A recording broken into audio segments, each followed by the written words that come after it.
Ladies and gentlemen, welcome to the Tim Dillon Show. We apologize for our lateness, but it is a celebration of the country's birth. The 4th of July, I was out east on Long Island. I had some friends come and stay with me for the week. Very nice people I used to know. And I still know them. But do I? No, I'm kidding. I love them, and they were with me. And it's very nice to bring people, you know, out east, out to the Hamptons that don't have a ton of experience with it, because they're always aghast at the cost of all the things. You know, a tomato, so much money. Why does it cost so much money? Well, you know, it's scarcity principle. And by the way, there is this idea, though, out there that everything's $1 million. It's not true. All these articles that come out now, it's like rage bait. They just want people to be angry. They're like, this melon costs $400 in the Hamptons. And you're like, no, it doesn't. That's not real. There's a couple specialty food stores that you can get really silly, expensive shit. But who cares? That you could do that literally anywhere, but it's just funny, the rage bait headlines. This melon is $400 in the Hamptons. Lobster salad's $100 a pound and it's always food. This potato is $8,000 in the and it's not. It's actually not. Yes, food is expensive. But food is expensive anywhere. And obviously, it's more expensive in a place where most people that live there are wealthy. Obviously, not everyone is, but the vast majority of people have the money, and they can charge people whatever the fuck they want, and they get away with it. But it's just so funny. It's like the rage and the anger that people have. The problem I'm having with all of life right now is this. Everyone goes, I hate those people. I would never want to be a part of that. And then they're angry also that they're not a part of it. They go, I hate it. I would, even if I had the money. You hear that a million times, by the way. Even if I had the money, I would never even. And you go, okay, great, who cares? I'm not a skier. If I went to Aspen tomorrow, I would not feel the need to go, even if I had the money, I would never have a chalet in Aspen because I don't even, who cares? No one cares what you would do with money you don't have. Someone needs to explain this to me. No one cares what you would do with the fantasy budget you don't have. My friends have a lot more money than I do. A lot of comedian friends I have a lot more.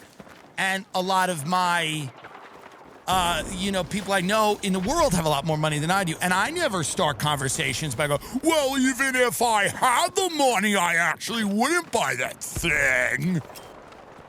No one cares. It's such a weird thing that all people across socioeconomic backgrounds do. It has nothing to do with anything. I've heard people with a lot of money say this. I've heard people with no money say it.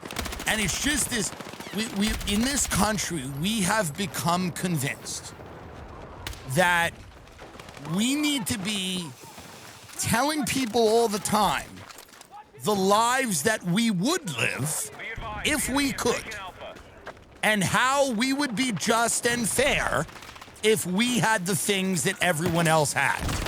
Boy, I do it differently. I have a friend that goes, I'd never get a nice car, even if I had the money. I go, that's probably not true. Well, I never would. I don't care about cars. No one who gets a nice car cares about cars.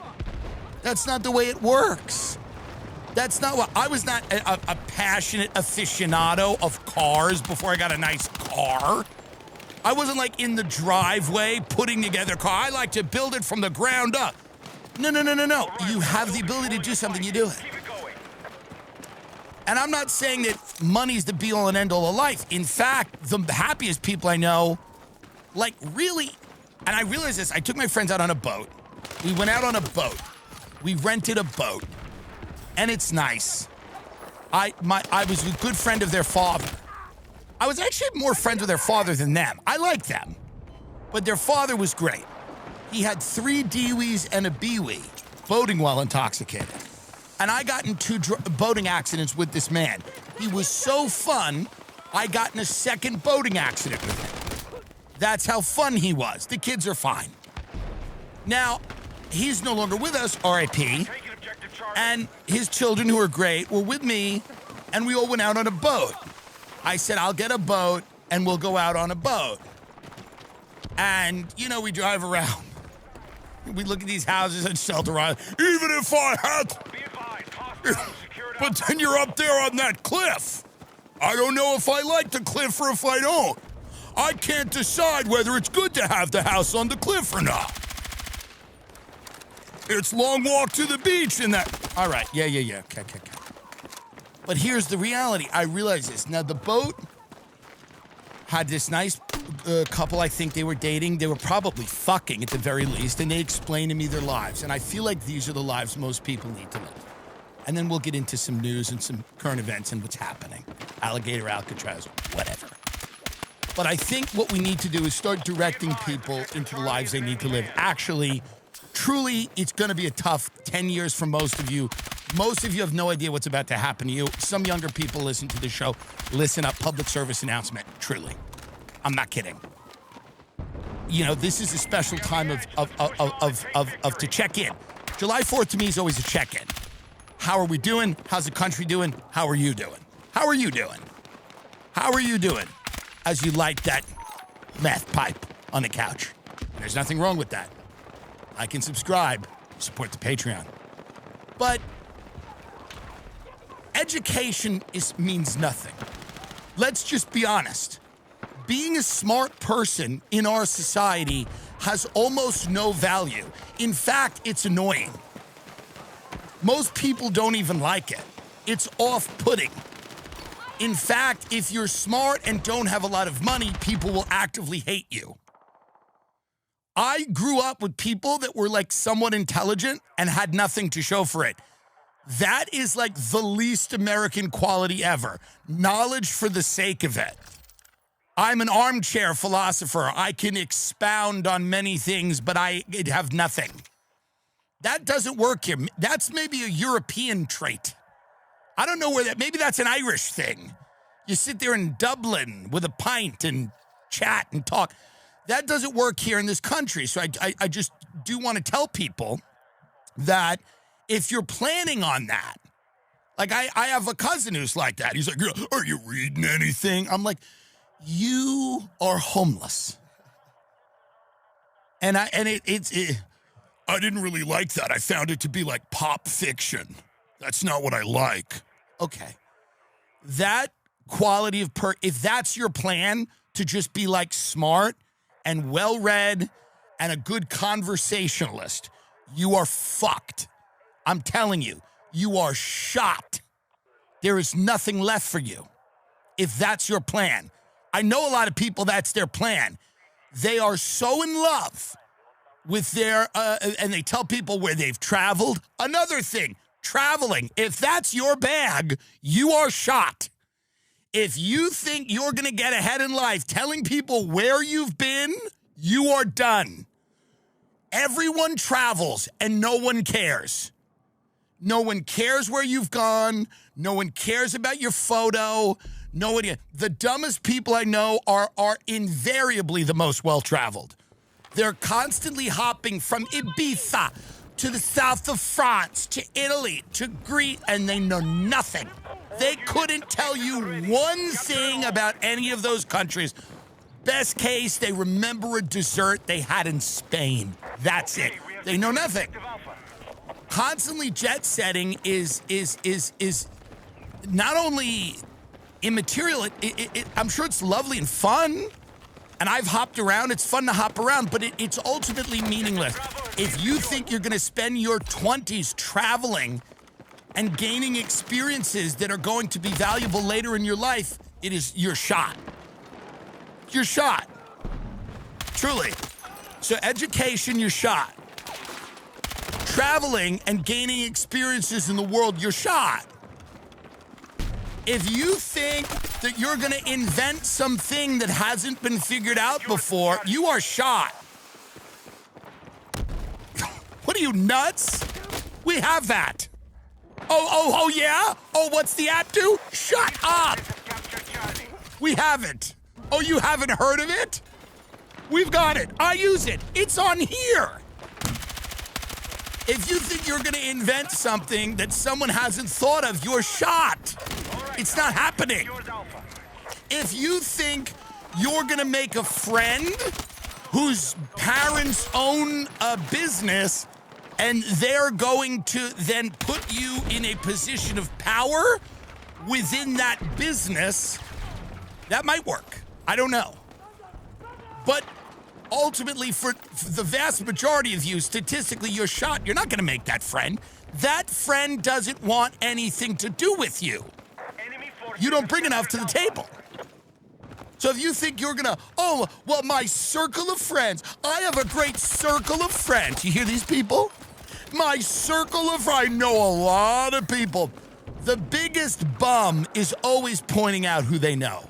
That's the biggest bum thing ever. Well, my friend's mother used to work for a rich guy, and he always brought it up. He'd be like, well, my mother works, I forget his name, I'm not gonna use his real name, but he's like, Mr. Miller owns a lot of property, and my mother takes care of it for him.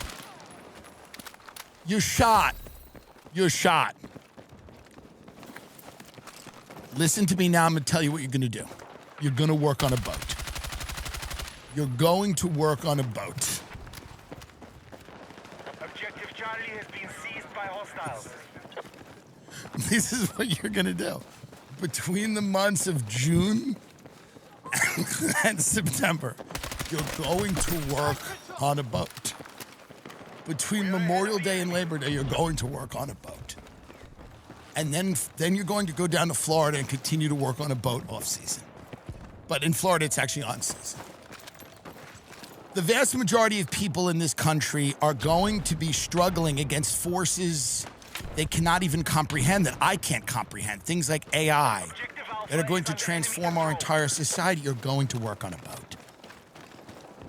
You're not starting a business. You're not going to run a hardware store. You're not going to invent something. You're not going to start a profitable restaurant. The novel you're writing sucks. You're not going to do any of the things in your mind that you think you were going to do. You're going to work on a boat. And it's not bad. There's a certain type of person in this country. They're in pretty good shape. They actually are pretty good shape. They're good looking and not great looking, but there's a high fuckability factor to them. They start drinking young and realize that is how they connect emotionally with the world. They take shots out of little plastic shot glasses, and then in a bar called, like, I don't know, like Shark Bar or the Land Shark or something, they have like dirty white sneakers and they're just getting crazy. To Tiesto's song, The Business. And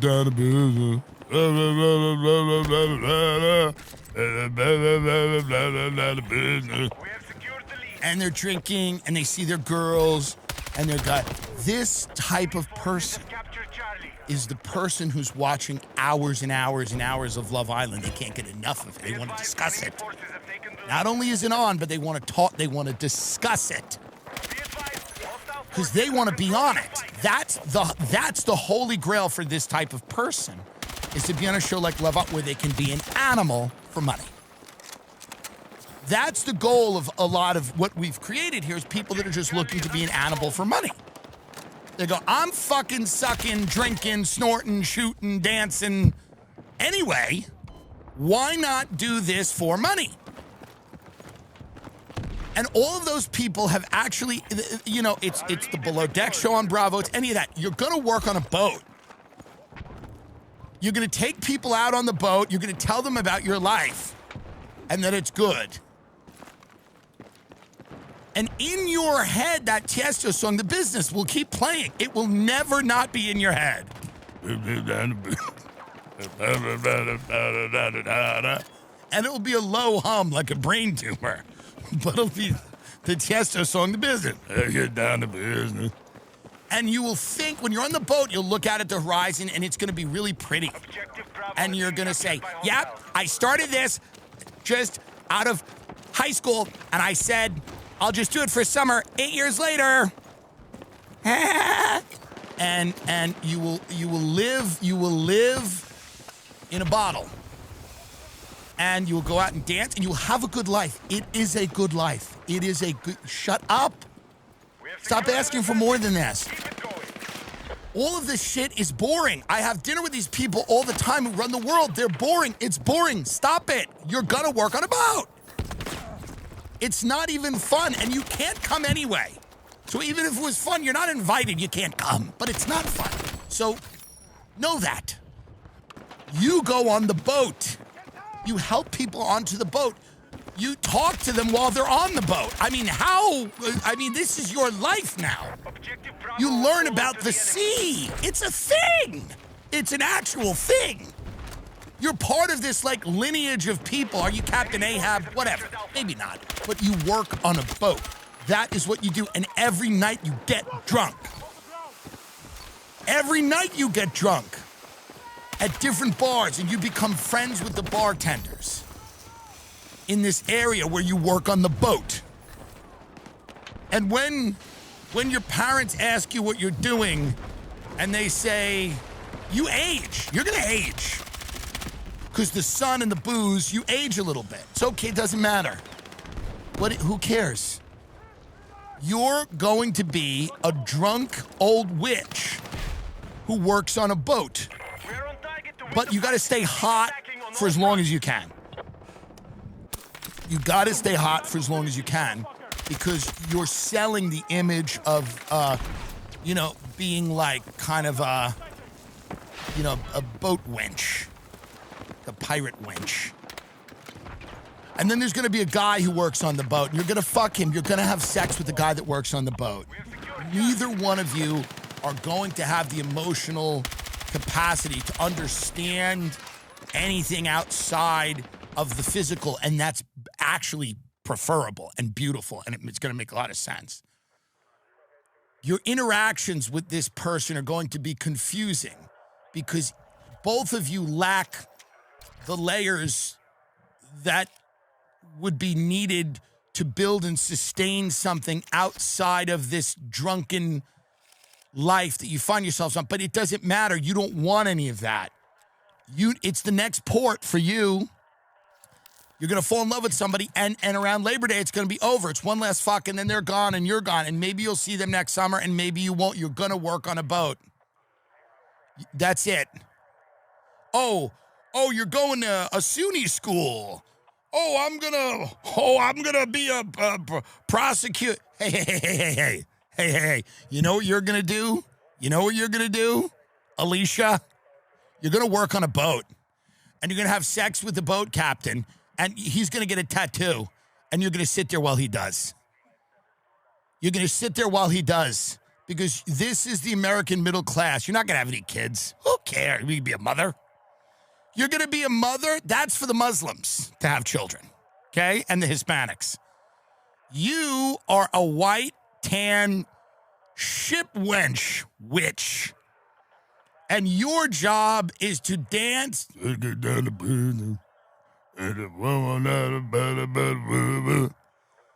you're just gonna, because I was on a boat with these two people. They were lovely people. I actually liked them a lot. And I was blasting all these techno songs. And they were just driving this boat. And I rented a boat. I don't want to spend a lot of money on a boat. It was a 36-foot boat. It's not a small boat, but it's not a yacht where you don't see them. You're with them. It's me and my two friends. I wouldn't even get that house if I had that money. I wouldn't even get the house. Why would I get that house? I wouldn't even get that house. I don't even like that house. And them, and these two people, and you're just blasting techno, and they're just like, and they're going out because I activated them. I activated their deep core. their deep core. And I think that's what Americans need to prepare for. The life you thought you were going to live is actually no longer available to you, but there are good lives and good options. And one of them is working seasonally on a boat, drinking heavily, and having a really fun summer. And you become the old person at the bar pretty quick, but who cares? The kids get a kick out of you. You're a cautionary tale. People go, we don't want to be like Becky. Doesn't matter. You're an old witch, but you remember the good times. You look at pictures of yourself. Your profile picture is you from 10 years ago on the boat. That's your profile picture, is you from 10 years. People think you died, actually. When people go to your social media, they think it's an in memoriam page. But that's it. Nutrafol is amazing. A good friend of mine is on this right now. I'm telling you right now, I mean, this is the #1 hair formula to be using. I am telling you right now, everyone's hair journey is different, but I'm telling you, everyone that I know who has taken Nutrafol is so happy with it. It is really amazing. You know, people are loving it. It's the #1 dermatologist recommended hair growth supplement brand, trusted by over 1.5 million people in just 3 to 6 months.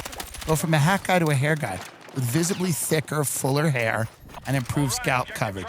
Nutrafol Men is clinically tested to improve hair growth and quality. Plus, men also reported no impact to sexual performance. Start your hair growth journey with Nutrafol. For a limited time, Nutrafol is offering our listeners $10 off your first month subscription and free shipping when you go to Nutrafol.com/men and enter the promo code TimDillon. Find out why Nutrafol is the leading hair growth supplement brand on market. Nutrafol.com/men, Nutrafol.com/men, promo code TimDillon, TimDillon. Now this Diddy thing, this is another win for those courts we keep talking about, how great the courts are. I'm not saying that, like, we shouldn't have courts or that, like, Trump should be a dictator or whatever, but it is just funny that we are talking about the infallibility of the courts and how the courts, you know, everything's got to be decided in the courts. Okay. Somehow, think about this, just in your own world. Somehow, the jury heard the evidence and decided this guy was innocent. That's the jury in America. They heard the evidence. By the way, nobody didn't see this guy grab that bitch Cassie by the hair and drag her down a hallway. Everyone saw, even in the jury they saw, they lied and said they didn't. You didn't see any videos of Mr. Combs? No. Have you heard anything about the case? No. He's on camera dragging that woman down the hall by her hair, beating her, smacking her. They decide he's innocent. This guy is the guiltiest person who's ever lived. He's clearly guilty. But these people who are sitting there on the trial listening to, they bring up witness after witness, and then he took my head and he held it in the fish tank and I lost consciousness. Then it doesn't matter. The details that people were sharing on the stand were unreal. I guess it got to the point, maybe was the jury like, do you just hit a wall with it where you just don't care anymore? You just get desensitized? Yeah, mass rape. Oh, what? Oh, yeah, okay, he hooked electrodes up to your balls. All right. How does a jury listen to this? Racketeering, not guilty. Sex trafficking by force, fraud, or coercion, not guilty. Transportation to engage in prostitution, guilty. So he sent an Uber. He's guilty of that. Sex trafficking by force, fraud, or coercion, count 4, not guilty. Count 5, transportation to engage in prostitution, guilty. He's guilty of sending an Uber for someone to suck his dick, but he's not guilty of sex trafficking. So here's what this means. The reason, and James Comey's daughter, by the way, James Comey, 8647, the guy who writes in shells, 8647, you know, when you're in a restaurant, you say 86 something, get it out of here. Could also mean eliminate it. Could also mean kill it. Weird to write that about a guy who dodged a bullet 6 months ago, or a year ago now. But, so you have James Comey's daughter is the person who, like, is working on these cases. Working on, I believe, Ghislaine Maxwell, and certainly working on Diddy. Bring up James Comey's daughter. It's interesting. And all these cases are tried in the New York Southern District because that is the most political U.S. Attorney's Office, where they want people that have political aspirations to become governors and mayors and things like that, work in that office and get experience. They toe the line and they do what people want. So when you're having a Ghislaine Maxwell trial there, you're defining the scope of the inquiry so that it doesn't embarrass some of our luminaries, our presidents, our prime ministers, our whatever. And when you're doing the Diddy trial, you also figure out a way, I guess, so that this guy somehow isn't convicted of these charges. So that's Maureen Comey and Sean Combs. Southern District, New York is the same stepping stone for her father, James Comey, used to catapult himself to national prominence. The ex-FBI director, prominent Trump foe, worked similarly as a federal prosecutor there in the 1980s, when noted Trump ally Rudolph Giuliani was the Reagan-appointed U.S. attorney. So Madeline Comey is the person who's, like, handling all of this stuff. Maureen Comey offered the prosecution's rebuttal prior to the jury being sent off to deliberate the charges against Combs. Maureen Comey argued from the dais that Combs never thought the woman he abused would have the courage to speak out loud about what he had done to them, and suggested the rapper believed he was untouchable. So, and she also offered arguments that Combs had been involved in firebombing a Porsche owned by Kid Cudi, whatever. It's clear that P. Diddy was running some type of honeypot in the same way that Epstein was. It's clear to most people. All we see in our society is notable figures that get caught having these parties, taping people, recording people against their will, and they all get off or they all die. They're all killed or they all get acquitted. Or like Ghislaine, they're doing 10, 15 years or something in jail, but no other names ever come out. Nobody else is connected. These are huge networks of people. The scope of the inquiry into these is, like, very small. And then these guys just, from Epstein to Diddy, they just kind of, like, they die, they get acquitted. And I mean, this is one of those things you're just going to have to accept. That's the way it works. There's not going to be, like, a huge moment where they just cart off everybody who has all this money and power and implicate them in all this shit. It's one guy. It's like P. Diddy. It's just one dude and was a monster for sure, and then he'll get off. The jury just lets him off. The jury might have let Epstein off. The jury, you're dealing with American people in the jury. You're dealing with your own citizens in the jury. The people that I talked about on the boat are in the jury. Let's go down to business. And they're listening to this, and the Tiesto's The Business is playing in their head during the entire trial. Let's get down. The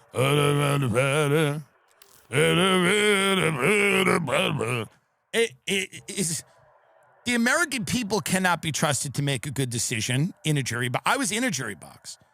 We convicted the guy of murder, torture. They took away rape, I think. They took away torture and rape. But then we got him on murder 1. He clearly killed this woman. But I was in a jury box, and I'm telling you right now that, good luck. Good luck.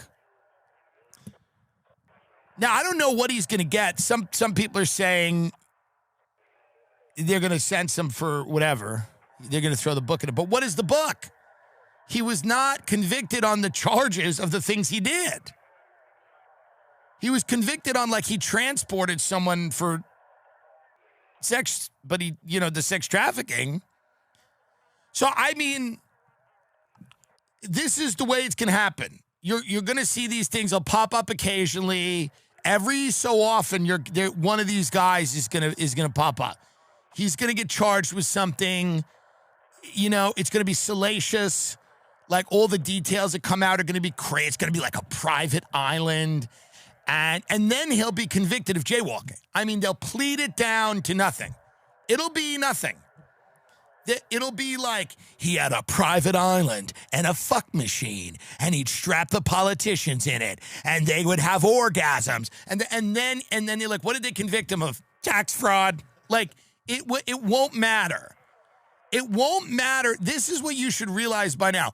The more ridiculous the stories are, the less they're going to get convicted of. They'll start getting convicted of, like, traffic violations. And he's going to do a few years. I don't know how long he'll do. I don't know what he'll do. But this is not like, this guy's not going away. None of them are. None of them are. Ghislaine Maxwell is sitting there, and they're figuring something out. They'll either commute her sentence, they'll let her go, they'll kill her. Something somewhere will happen where they'll figure that out. But Epstein's either still alive somewhere or dead. And then Diddy's, he gets the lead because that's the way it works. You can't bring everyone. They still need to do this. They still need to entrap people like this. Even though with technology it's less and less of a thing, they still need to have the ability to do this. Imagine pitching the next Diddy and going, well, we'd like you to do this, that, and he's going to go, hey, what happened to these fucking people? Now they can go, oh, Epstein's actually still alive, and Diddy, just is doing a year. And then the person goes, oh, yeah. Oh, yeah, parties, and I just put the cameras on. Yeah, that's fine. You got to always be able to, protect your people, protect your assets out there. And I just think with the American jury pool now, it's probably easier than you think to get people off. They're not paying attention. All you have to do really is look at them and say something in a way. They're like, human trafficking. People are asking you to believe that the man over there is a human trafficker. He's trafficking people. Did you see him do it? No. I didn't see him do it. This is the types of people in the jury box. That's their voice. That's the way they all sound. I didn't see him do it. What even is human trafficking? I ask you that. I don't know what it is. I want water. I want a drink of water. A lot of people have said a lot of stuff on that stand, but it's all lies. Yeah, okay. They lied. Yeah, they did. That's what you're getting. That's what you're getting. This is the caliber of person that's in there. The caliber of human being in the jury can be convinced after, 7,000 people testify that this guy brutally raped them. They just go, well, yeah, but. They get in that jury room to deliberate, and they all forgot what they heard. Somebody's like, it sounds a little ridiculous, a lot of what they were saying. It sounds a little ridiculous, actually. I've had sex 2 times, and it sounds like a little ridiculous, what they're saying. It sounds like a lot of them are making it up. I actually don't think you can have sex in the ways they were describing. I don't believe it. The jury room is a bunch of people that should not be allowed to, decide the fate of anything. And they're tasked with deciding this. But that's why the Maureen Comeys of the world are there to kind of guide the prosecution so that they're not, completely focused on the entire thing. Diddy knows a lot of shit. It's clear. He's friends with politicians. He's friends with everybody. And he's getting off. He's getting off. They're all coming back. I said this. I predicted this months ago. Everyone's coming back. If cancer doesn't get Weinstein, he's coming back. Everyone's coming back. Diddy will be in the Hamptons by August, perhaps. I don't know. But, he's going to be. There'll be a documentary in a few years being made by a Diddy truther who will explain to you how the entire thing was the result of one disgruntled employee. Watch. Predicting it now. People go, what really happened there? What even was that? And they're good, and it's always this. It's like with Epstein, they're already doing it. They're already like, what is this intelligence connection these people bang on about? Why would you even suggest that? It's literally direct quotes from people going, I was told not to pursue the investigation. He was, quote, owned by intelligence. It had become an intelligence matter. He belonged to intelligence. That was a direct quote. He belonged to intelligence. That's literally a quote, and then there's people coming out and I go, why would you even say that? It's just gaslighting on a huge level. I have with Diddy.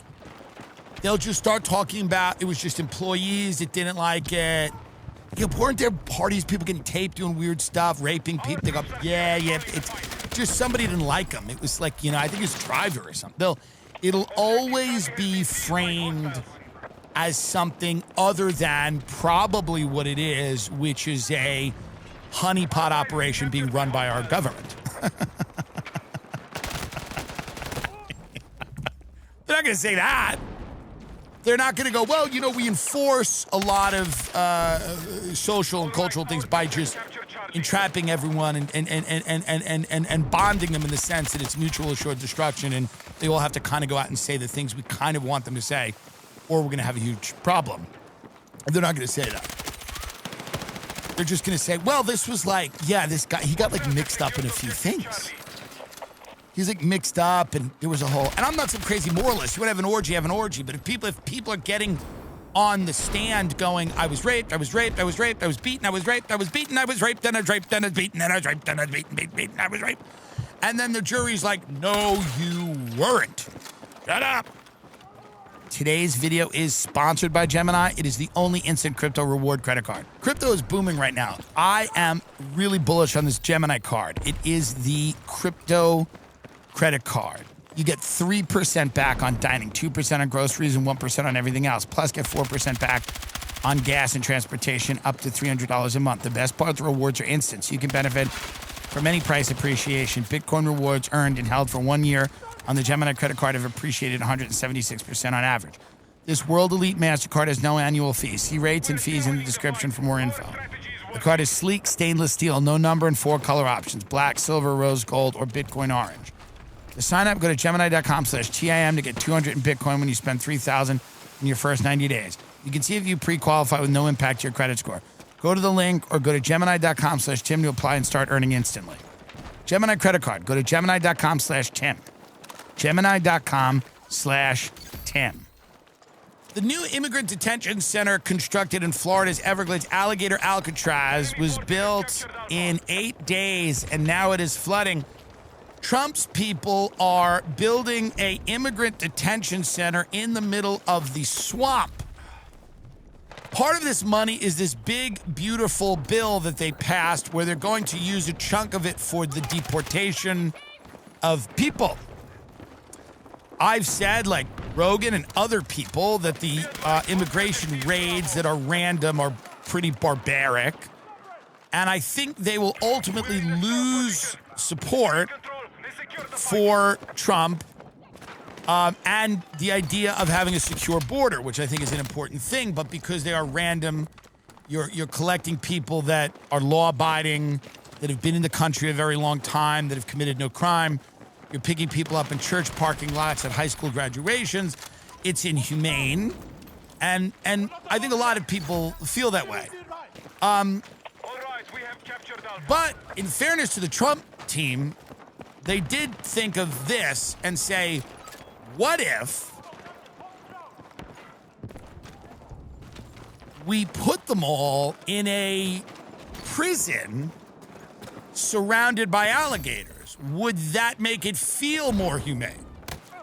And it's that type of forward thinking that I think we should appreciate. Like, I think Trump and his people were like, sure, people find these raids to be a bit abrupt and, soulless, unkind. But if we then took the people we swept up and put them in a prison built in an alligator swamp, would that make people feel better about it? So I think they're at least recognizing that their policy has been a bit controversial, and they're saying, how could we make it more palatable? is there what about a fortress surrounded by lions? Would that make more sense?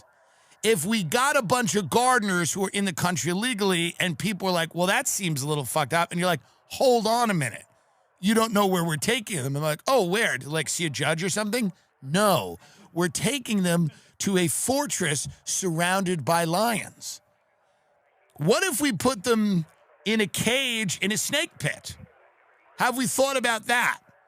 Because I don't think alligators are the only animal we could consider, because America, the great thing about it actually is that there's many different regions and many different kind of killer animals. Bear with me. I spent a lot of time on the east end of Long Island, no offense.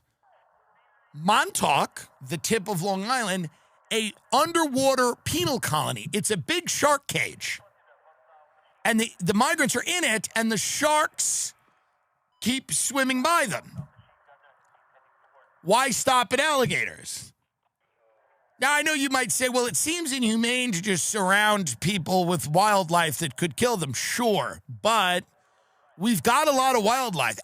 We don't pay alligators. Here's the good news. They're free. Now, I mean, I'm just saying, it's a great way, I think, to show that it's not just a heartless policy. It's a policy that we've put a lot of thought into. And one of the thoughts we've had is what killer animal lives in which region, and what type of prison could we build in said region where the killer animal lives. For example, you could do something with jellyfish, sharks, snakes. Brown recluse spiders are too small. But I'm thinking like mountain lions, a fun Northern California migrant prison surrounded by pumas that just paw at the glass. Now you might be saying, well, that seems inhumane. I guess. But I think it's good that that's the direction we're moving in. It's good that we're moving in this Tiger King direction with border enforcement. It seems great. I don't think it'll have any backlash. No backlash at all. Just like the election of Mondami isn't the backlash for all these idiots like Daniel Loeb and all these guys tweeting, it's going to be a hot commie summer, the Bill Ackman types. Take their phones. All these billionaires in the Hamptons tweeting about Mondami. Every time you tweet about him, the guy goes up and he's going to win again. He's going to win. And maybe he'll be good, maybe not. I have reservations. But at the end of the day, if you keep tweeting and then people Google your house and hit image, you're fucked. Shut up. So it does seem to me that there's a chance that this will have backlash. There'll be a backlash to this. Taking people off the street, masked people, grabbing people off the street, and then sending them to a prison surrounded by alligators feels like eventually people are going to be persuaded that actually, if this is the way to have a immigration policy, a lot of people are going to go, well, I guess just fuck it. If it's going to be so over the top and insane and so disruptive and so inhuman, and we're putting 6-year-old girls in handcuffs and we're locking people up, now the hardcore base of his will love this. They will love it. They'll think it's great. They'll think it's great that people are in a cage and they're surrounded by lizards. They will enjoy it. But the vast majority of people, I think, will probably look at all of this and say this is a little absurd. And it doesn't seem like a first world country. A first world country locking people in a cage in the middle of an alligator moat seems to be not the way as a first world country. And again, as a guy that believes that we should have a very strict immigration policy, and if you're a criminal, you should be removed. And even people that have come here recently perhaps have to go as well because they don't have the roots in places. And I believe in that. You have to come here and, speak English and like assimilate. I believe all of those things for your own success and the success of overall society. Making this issue about these guys in masks, plainclothes officers in masks, performing raids, ripping people, and putting them in a prison in the middle of the Everglades does not seem like a first world country's thing to do. I'm all for people seeing a judge and having an expedited, removal process. You're not even going to get rid of everybody. You can enforce E-Verify, which holds employers accountable. If Trump was putting the employers of illegal labor in this prison, then that is different. If you're going to put everyone in it, if you're going to put all of these guys that have encouraged this and are paying these people no money, if they're going to go into prison with them, then that's great. But if you're not going to do anything against the people who are profiting from undocumented workers, and you're just going to go around and throw gardeners in a zoo, it's an exhibit from a zoo. I mean, why even build a prison? Let's just commandeer the Six Flags Safari and do that. Why even build a prison? Go into the Six Flags Great Adventure Safari or Busch Gardens or any of the safaris. You already have the natural environment with dangerous animals. Go down there and then just say, this is the immigrant prison. Now, remember Six Flags? Now it's the immigrant prison. The Six Flags Safari is the immigrant prison. Why not? Well, I mean, it seems if this is the solution to the problem, we have prisons, right? Don't we have prisons? Do we need special detention centers where nobody has any rights and the Constitution doesn't apply and it's in the middle of an alligator pit? It just seems to me that it's a recipe for something very bad and very dark, especially when people start piping up. I don't really love this Palantir. Why are we giving Israel all this money? Who's going to eventually find their way into this prison system, by the way? Who's going to find their way into this? I don't know.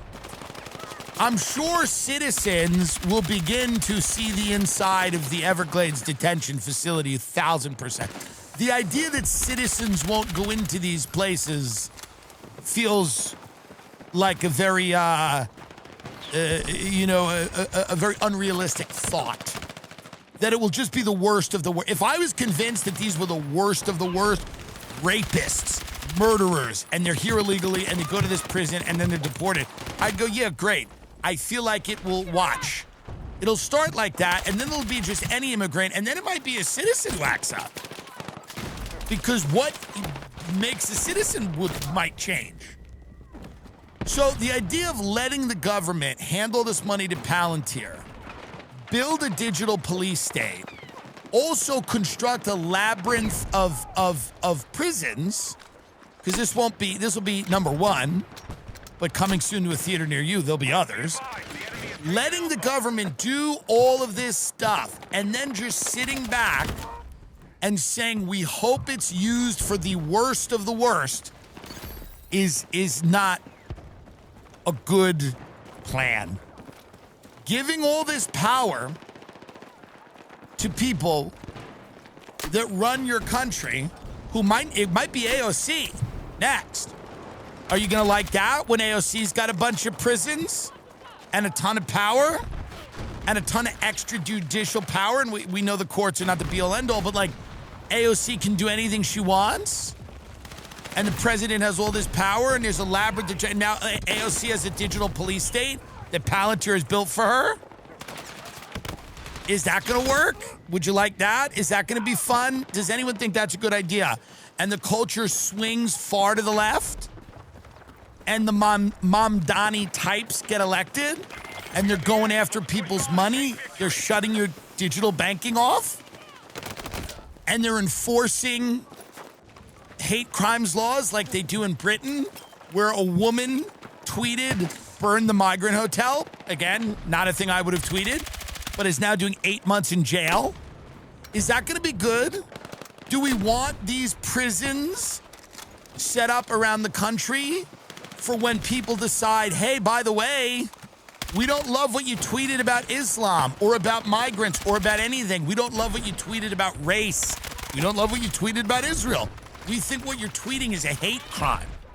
Is it a good idea to have a digital police state being built by Palantir and then have a labyrinth of prisons that we hope are just used for the wink, wink, worst of the worst? Wink, wink, wink, wink.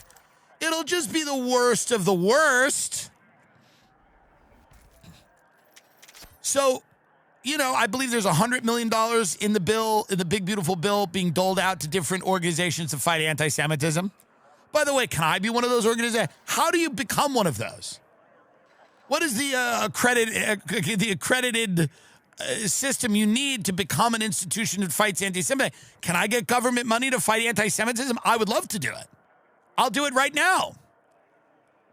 I will do it right now if I get a little bit of money, because there's a lot of money in that bill that goes to things like that. So giving people more and more power over your life and saying that you hope that it is used, and again, I am a proponent of building the American working class, eliminating, I don't think it's a good idea. I think what's happening in Britain now is wild. The entire society is being torn apart because the amount of immigrants and migrants that they have resettled in the past 10 years has torn the country apart. It's been an absolute abomination for many countries in Europe, the Netherlands and Britain, trying to assimilate people from a vastly different culture overnight into an existing economic, political, cultural landscape that has been developed over hundreds or thousands of years. And the idea that there's not going to be significant growing pains, economic disruption, cultural issues, that there's not going to be issues with the court system, with the way communities are reacting to each other, the way that crime is looked at, the value systems that are vastly different. These are huge problems. It's the biggest issue in the world. It is not Vladimir Putin, and it's not Iran. The biggest issue in the world right now is the mass migration of people from one area to another. It's the biggest issue in the world. First world societies dealing with immigration from largely the third world. It is the biggest issue. It is motivating all the political change in Europe, all the political instability in Britain, in the Netherlands.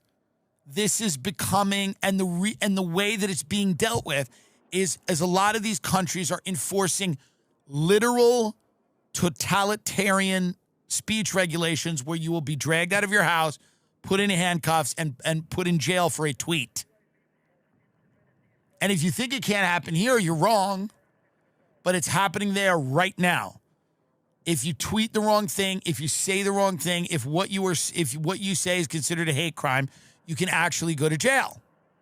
If you express a displeasing sentiment to the government, you can be put in jail for something that you've said online.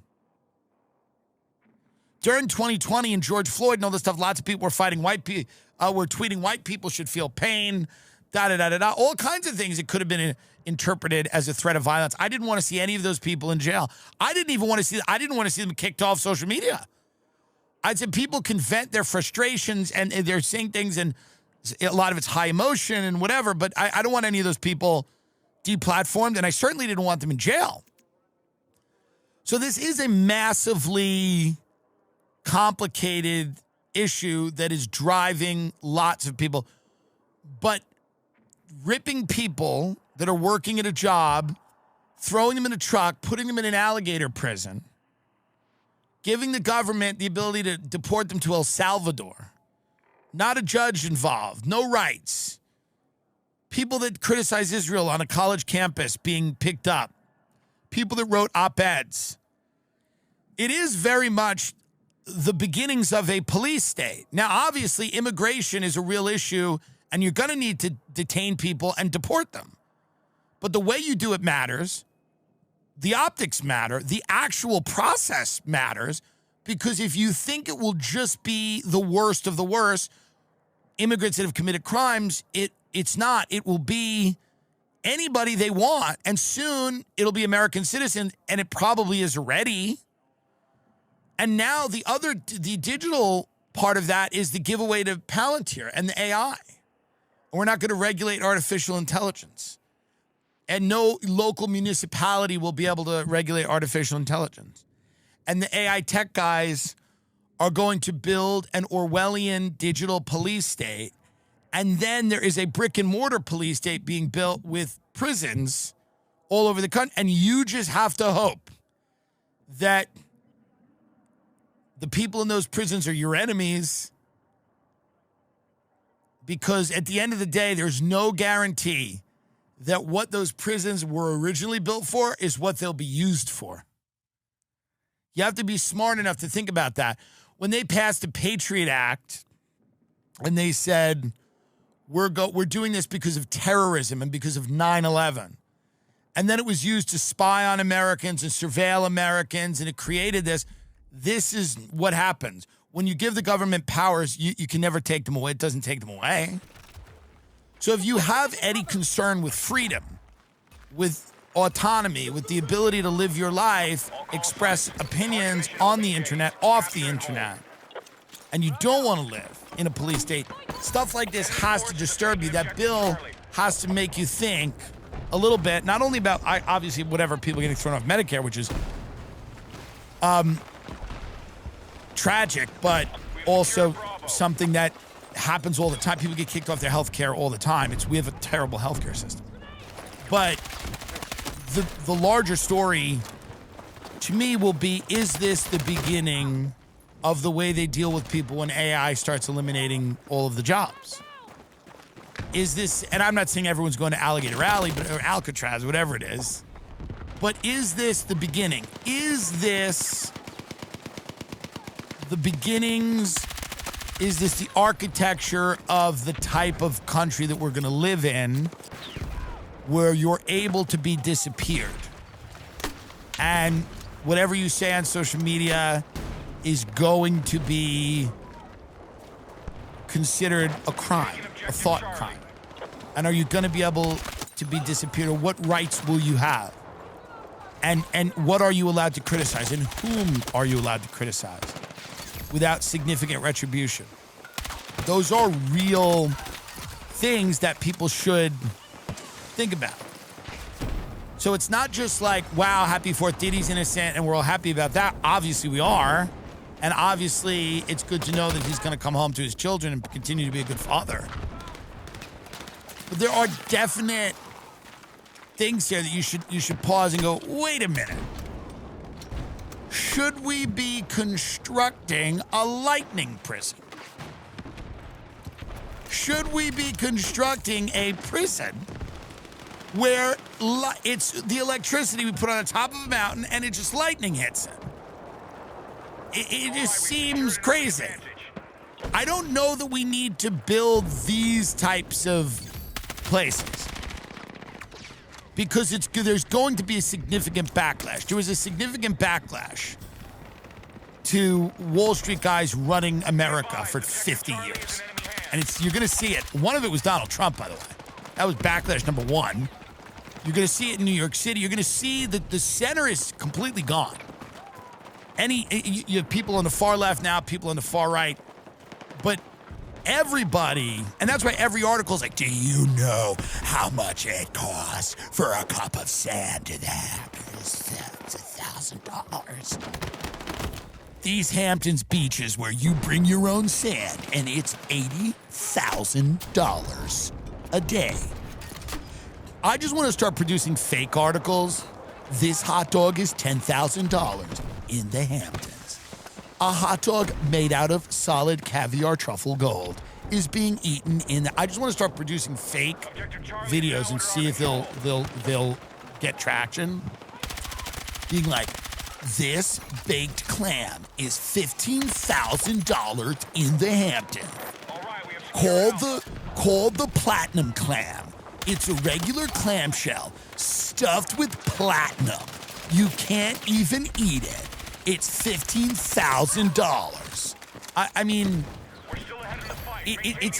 it's the inevitable reality of any society that flaunts their wealth to the degree that this society does, that there will be some type of uprising. You can't do this to people forever. You can't do this to people forever.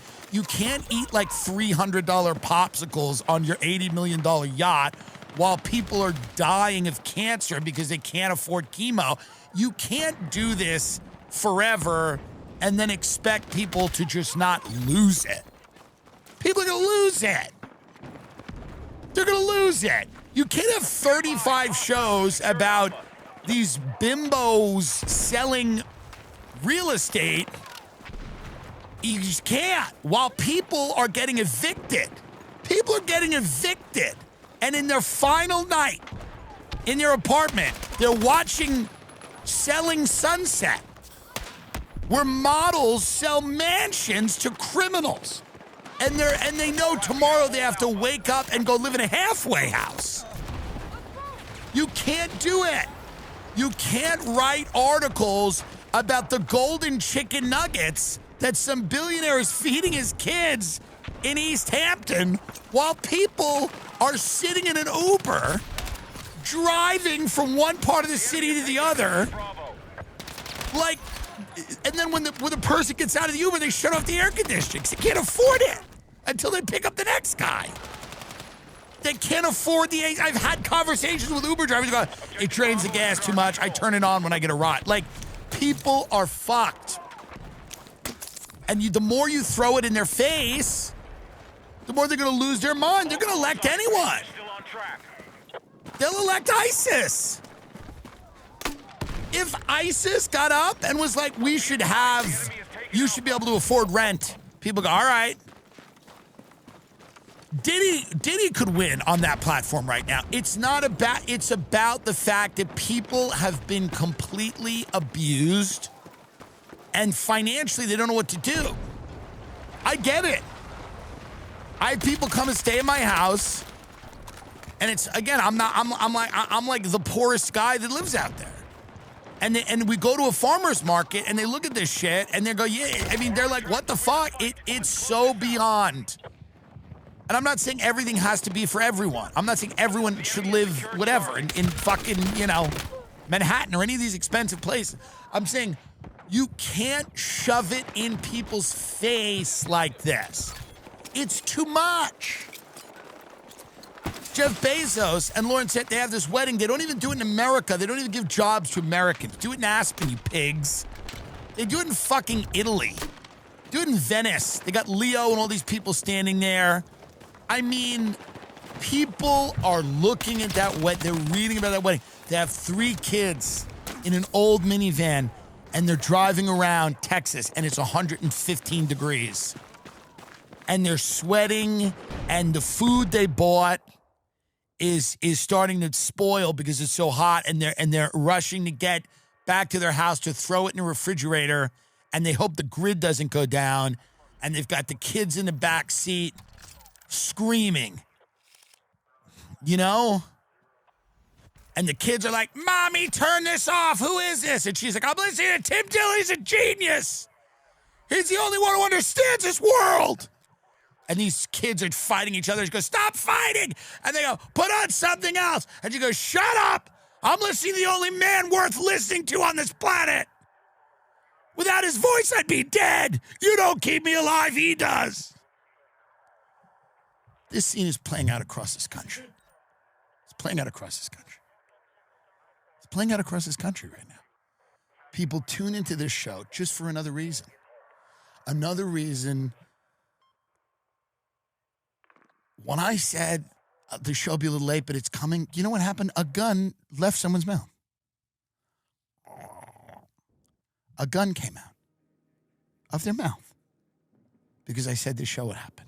If you run an e-commerce business, packages don't arrive by magic, but it will sure feel like it if you use ShipStation. Last year alone, over 700 million orders were fulfilled with ShipStation. With ShipStation, you can sync orders from everywhere you sell onto one dashboard and replace menial tasks with custom automations to reduce shipping errors at a fraction of the cost. If you're running an e-commerce business, you really don't have the time to obsess over the back office. You need to easily automate shipping tasks, manage orders. You need ShipStation. I'm telling you, ShipStation is amazing. It is the fastest, most affordable way to ship products to your customers with discounts up to 88% off UPS, DHL Express, and USPS rates, and up to 90% off FedEx rates. Seamlessly integrate with services selling channels you already use. Over 130,000 companies have grown their e-commerce business with ShipStation. And 98% of companies that stick with ShipStation for a year become customers for life. During the time of this spot, another 1,400 packages were shipped with the help of ShipStation. Upgrade to a smoother shipping experience. Go to ShipStation.com. Use code TimDillon to sign up for free trial. TIMDILLON. ShipStation.com and use code TimDillon to sign up for a free trial. TIMDILLON to sign up for a free trial. No credit card or contract required, and you can cancel anytime. That's ShipStation.com, code TimDillon. What was I saying? Point is this. You can't continually fuck people in their face and have them go, thank you for that. I appreciate you. These billionaires have gone out of their mind. Stop it. What are you doing? Bezos, this is your second wedding. You're bald. Just do something quiet. What are you doing? They've become supervillains. Musk, Bezos, they're all supervillains. Zuckerberg, all these freaks. I'm telling you, the next wave is going to be, it's going to be so radical and so understandable. Not that I'll even agree with its aims, but like, because those things tend not to work. When you seize the means to protect, none of this works. You need to incentivize people to make cool shit and to do things. You need to incentivize people to actually have a stake in their societies and communities. Not everything can be run by the government. Not everything should be run from people at 30,000 feet. People closer to decisions generally make them better. That's why people that own real estate care more about a community than people who rent. And the people that own only care about it if they live in the community. Some of them might own a bunch of it and might care a little bit, but they don't care that much because their kids aren't in the schools. It's not like they're using the airport or the infrastructure.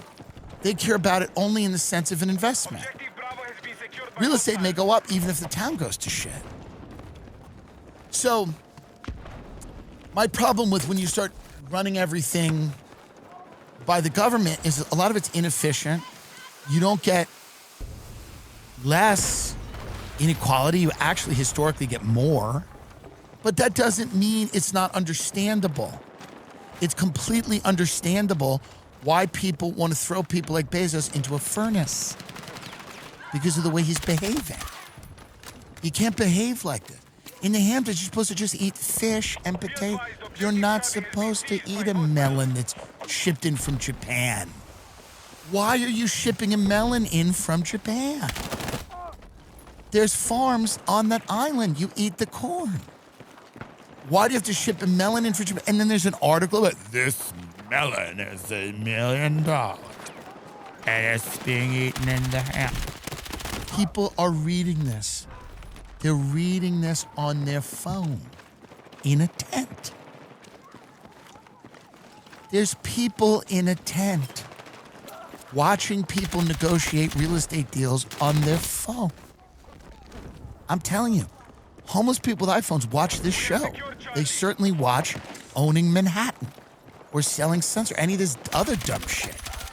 There are people right now in a tent watching people negotiate high-value real estate transactions while they live in a tent.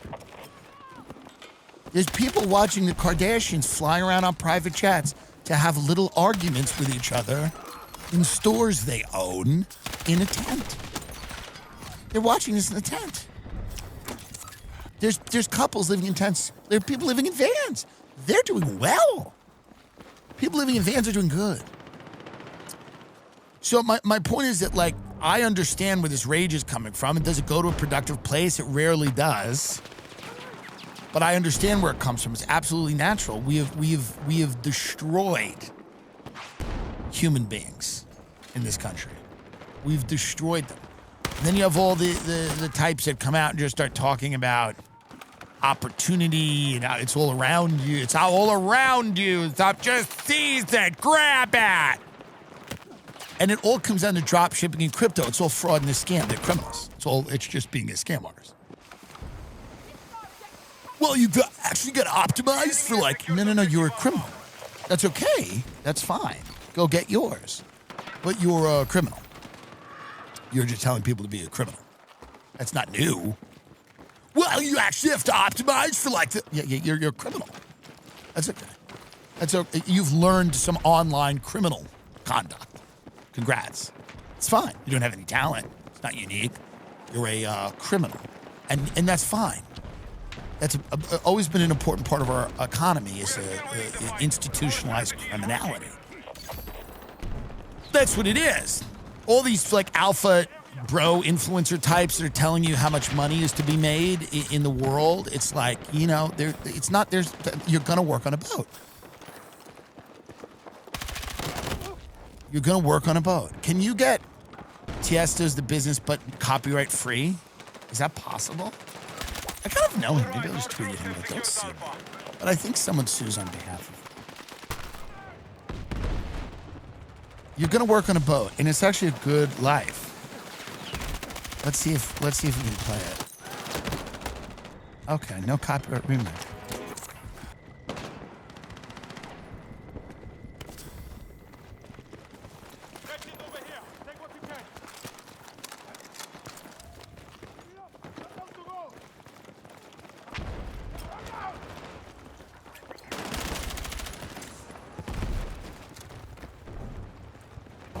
All right, we're gonna get this guy. They'll kill us, but that's all you need out there. That's all you need to work on a boat. Don't get upset about this either. Literally, the first thing anyone should do is listen to the show right now. Is investigate opportunities to go seasonally work on a boat. Do charters. You stay in shape, you have sex, you look good. It's a hard long-term plan.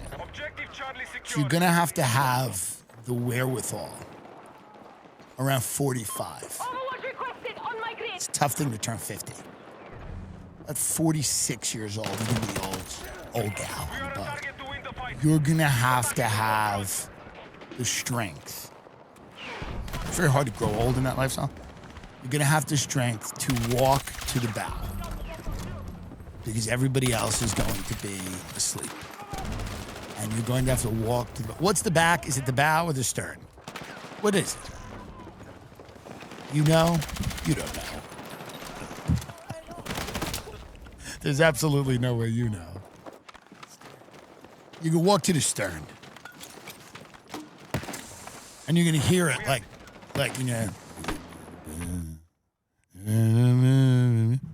and you're just going to think about how fun it was to dance and let's get down to business.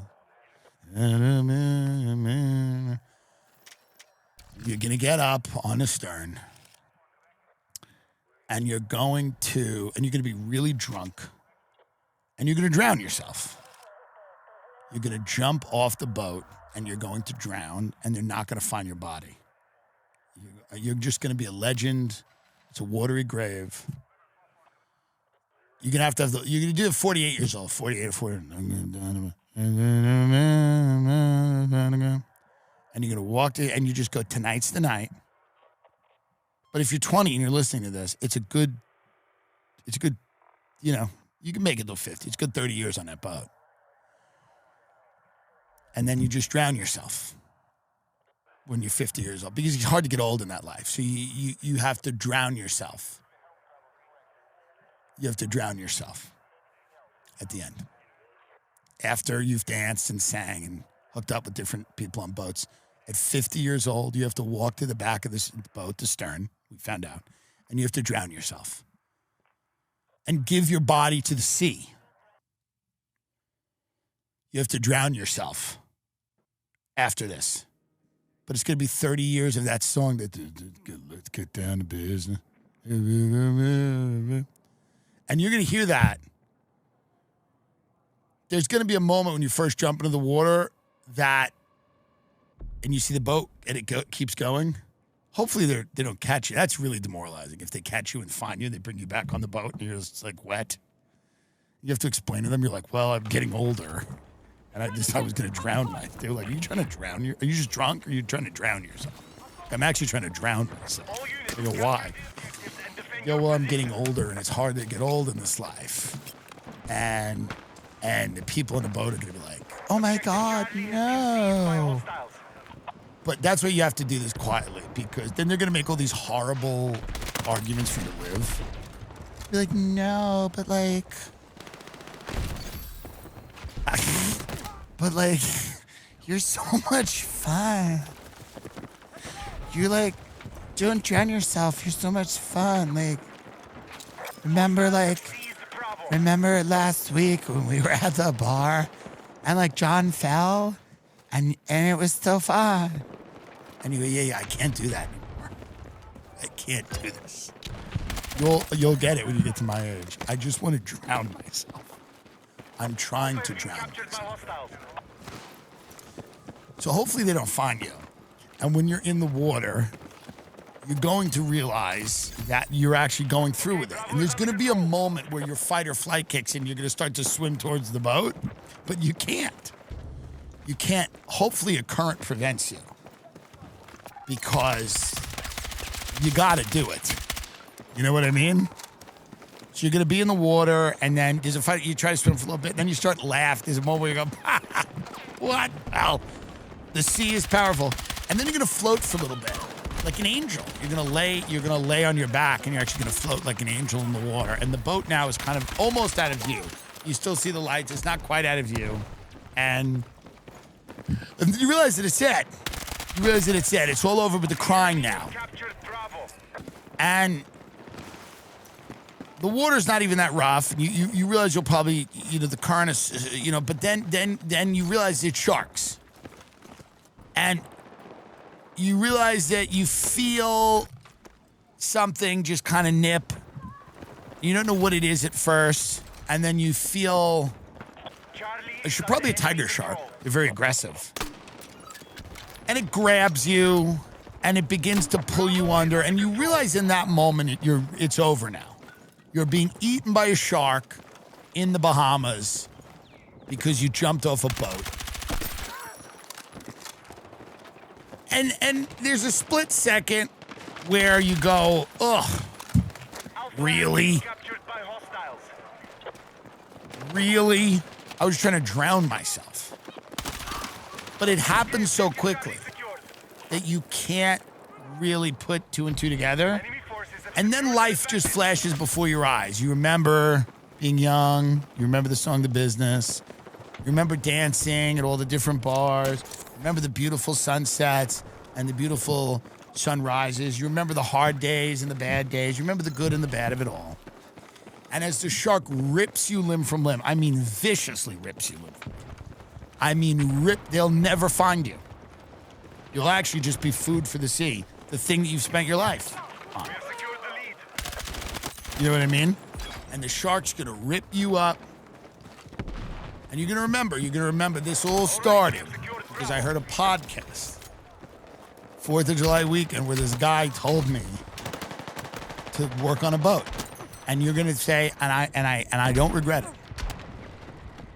Even as a shark rips you, and you're pretty sure you're in two. Like your head's still kind of working, but you're pretty sure you don't have a lower body. And you go, and you'll thank me. Even then you'll go, thank God I heard that podcast. I had a great life. Yes, I'm 50 years old and being eaten by a shark in the Bahamas. Listen, it's going to be you're going to say thank you. Thank God I heard that. And thank God I spent my life working on a boat. It was one of the last jobs. And when I got to the age, I did exactly what that guy in the podcast said. I said, walk to the stern and drown yourself when you age out. because you haven't saved any of your money. Why would you? It's just Coke and booze. Let's get down to booze. You don't have a little house. Nothing you thought was going to happen. Oh, I have a little cottage in New England. No, you won't. Drown yourself at the end. And a shark will eat you. Smartest, you slit your ankle and you bleed out in the ocean. You're actually smart. And you just slit your ankle a little bit and it's bleeding. You jump in and you just chill until they come.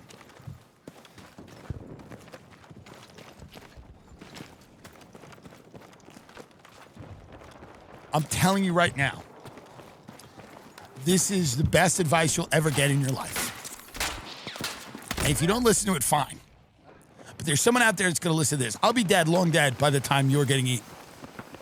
But if you, right now, go work on a boat every summer and a lot of the winter, and you spend 30 years from 20 years old right now, drop out of college, you're an idiot. You go and you work on this boat, and you enjoy yourself. You're probably not going to have kids or anything. It doesn't matter. You have a great life. And one night after a particularly nice day on that boat, and I can't tell you exactly when, you walk to the back and you slit your ankle so you bleed out. And you jump in the ocean in the middle of the night and sharks eat you.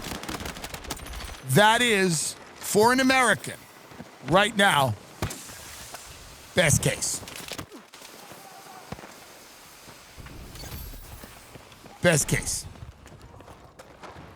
And people will talk about that like that. Years down the line, people will say how successful you actually were. You go, your aunt did it right. Your aunt did it right. She worked on a boat for 30 years, sunrise, sunset, some of the most beautiful places in the world. And then at 49 years old, she jumped off the stern and sharks ate her. She did it right. You're going to be saying that in a prison. You'll be in a prison with your whole family. They go, your aunt did it right. I stayed here and I talked about immigrants, the Muslims, and now I'm in a prison. And AOC is coming. Your aunt did it right. She got on a boat when she was young and she stayed there until she literally fed herself to a shark. That's the best case right now for the American middle class, is that you work on a boat and you're eaten by sharks. It's beautiful.